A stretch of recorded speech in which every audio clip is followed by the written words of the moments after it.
తో సాంప్రదాయ వైద్యం జట్టు కట్టాలి.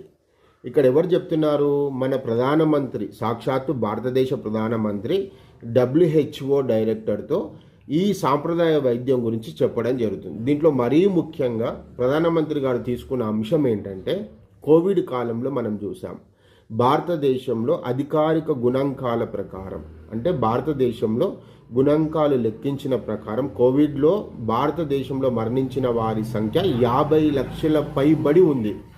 అయితే మన ప్రధానమంత్రి గారు అప్పుడు ఏం చేశారు? కోవిడ్లో అశ్వగంధ ప్రభావాన్ని, ఇక్కడ చూడండి బాగా, అశ్వగంధ ప్రభావాన్ని గురించి మీకు ఈ సదస్సులోనే చూసారా?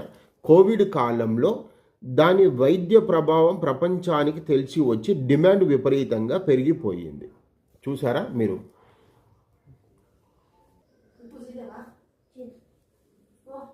సదస్సులోనే చూశారు.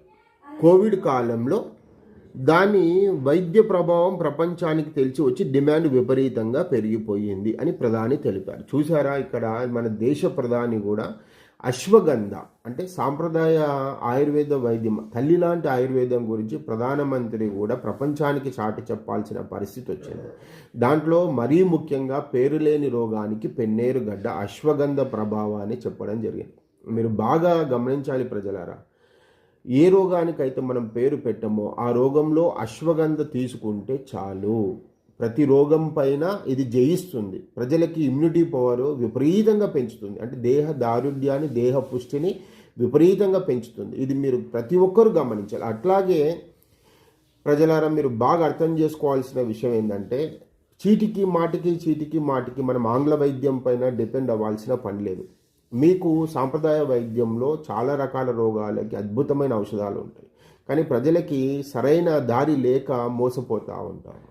నేను మీకు ఛాలెంజెస్ చెప్తా ఉన్నాను. ఇంతకుముందు కూడా మా వీడియోలో అశ్వగంధ గురించి చెప్పడం జరిగింది. మా వీడియోలో జరిగే నాణ్యత, మా సంస్థలో అశ్వగంధ తయారీలో జరిగే నాణ్యత మేము మీకు ఛాలెంజ్ చేసి చెప్తా ఉన్నాం. భారతదేశంలో ఎక్కడ కూడా ఇలాంటి నాణ్యత మీకు దొరకదు. మా అశ్వగంధ తయారీ పూర్తిగా దేశీయ రకం, అంటే నాటు జాతి, ప్రకృతిలో మనకు లభించే అశ్వగంధాన్ని తీసుకొచ్చి దాన్ని ఆవు పాలల్లో శుద్ధి చేసి ప్రజలకు అందించడం జరుగుతుంది. అట్ ద సేమ్ టైం మేము ఛాలెంజింగ్గా చాలాసార్లు చెప్పాం, మాలాంటి అశ్వగంధ భారతదేశంలో ఎక్కడ దొరికినా సరే మేము వారికి ఎంటీ చెక్ ఇస్తామని చెప్పాం. కాబట్టి మేము ఇక్కడ చెప్పడం ఏంటంటే, ప్రజలందరూ గమనించాల్సిన విషయం, ఈరోజు పెరిగిపోతున్న రోగాలకి దయచేసి దేశీయ వైద్యాన్ని నమ్మండి, ఇంటి వైద్యాన్ని నమ్మి ఆయుష్ని పొందండి అని తెలియజేస్తూ, నమస్తే. శ్రీ సరస్వతి ఆయుర్వేదం మరియు ప్రకృతి ఉత్పత్తులు, షాద్నార్, మీ పృథ్వీరాజ్.